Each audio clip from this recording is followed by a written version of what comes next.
All right, in number 5, we're asked to find a value of c so that f is continuous for all real values of x.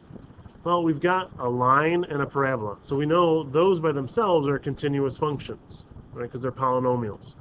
But since this is a piecewise function, in order for this whole thing to be continuous, the two halves of the graph have to connect.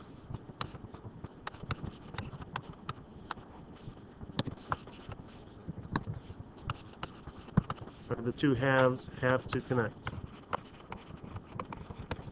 And in this case, it's happening at x equals 3. Right? That's kind of where one ends and the other one begins. So in order for this to be continuous, they have to begin and end at the same place. To test that out, we're just going to go ahead and look at what happens at x equals 3. So we're going to substitute 3 into each of these. And we've done this before with graphing, but if we put 3 into this first part, put 3 in for x, we get 3c minus 5 is going to be our y value, which we don't know exactly what that is right now, but we can represent it that way. And then if we put 3 in down here for x, we end up getting 9c plus 2. Well, in order for these two things to connect, these y values have to be the same.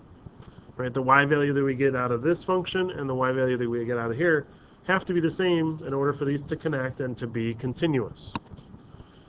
So if we set those equal to each other, 3c minus 5 equals 9c plus 2, and solve for c, that's going to give us the value that's going to make this whole thing continuous and make them connect. So we can subtract 3c from both sides, subtract 2. c is negative 7/6. So if c is equal to negative 7/6, this line and this parabola are going to connect at 3 and make this a continuous function. Any other number that goes in for c, they're going to be separated, and it's not going to be continuous. We'll have a jump discontinuity.